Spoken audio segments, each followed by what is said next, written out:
अज़मा नाम की एक लड़की थी जो एक महल में कनीज का काम करती थी। उस महल की तमाम कनीजें खूबसूरत और हसीन थीं, चांद से टुकड़े, फूल से चेहरे। मगर अज़मा का रंग था सांवला। अज़मा की कोई इज्जत नहीं करता था, कोई नहीं। सब उस पर तंज करते थे, सब उसे हकीर समझते थे। मगर इस सांवली लड़की ने ऐसा क्या किया कि जिसकी वजह से आज तक उसकी मिसाल दी जाती है। अज़मा ने क्या किया था? उसे इतनी इज्जत कैसे मिली? जानने के लिए देखिए पूरी कहानी। दौरान किस्सा मैं आपको ले चलता हूं मिस्र के उस कदीम शहर की तरफ जहां एक शानदार महल था। उस महल का बादशाह जलालुद्दीन था। एक आलीशान महल जहां दौलत की नहरें बहती थीं, मगर बादशाह की नजर हमेशा हुस्न की तलाश में रहती। अय्याशी और हुस्न परस्ती उसकी जिंदगी का हिस्सा बन चुकी थी। खूबसूरत कनीजें हर वक्त उसके इर्द गिर्द रहा करती थीं। जलालुद्दीन का इकलौता बेटा था निजामुद्दीन। बाप की तरह बेटा भी अय्याश और हुस्न परस्त था। निजामुद्दीन के इर्द गिर्द खूबसूरत कनीजें घूमती रहती। अगर कभी उसके सामने कोई सांवली या कोई बुजुर्ग औरत आ जाती तो वो फौरन उसे काम से निकाल देता। हुस्न की इस दुनिया में रंग का तासुब अपनी इंतहा पर था।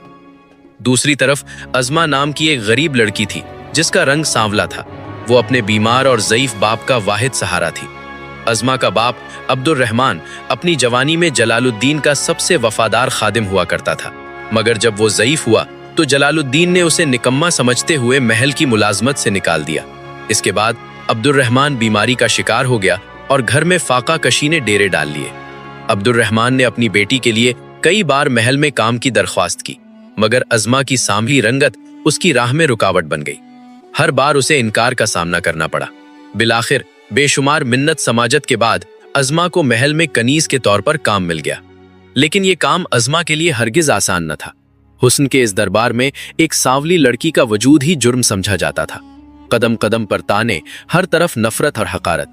मगर अज़मा अपने बीमार बाप के चेहरे और अपनी गुर्बत को याद करके खामोशी से सब कुछ सहती रही। निजामुद्दीन हमेशा अपने इर्द गिर्द खूबसूरत कनीजें रखता था। एक दिन अज़मा किसी काम के सिलसिले में उसके सामने आ गई। अज़मा को देखते ही निजामुद्दीन के चेहरे पर नागवारी छा गई। उसने सबके सामने उसे तल्ख और तौहीन आमेज बातें सुनाई और बाकी कनीजों से कह दिया, ये लड़की आइंदा मेरे सामने ना आए। ये अल्फाज अज़मा के दिल में तीर की तरह उतर गए। आंखों में आंसू भर आए, मगर उसने लब न खोले। सर झुकाए वो खामोशी से वहां से हट गई, जैसे उसकी इज्जत को सबके सामने रौंद दिया गया हो। एक दिन महल में जश्न का समा था।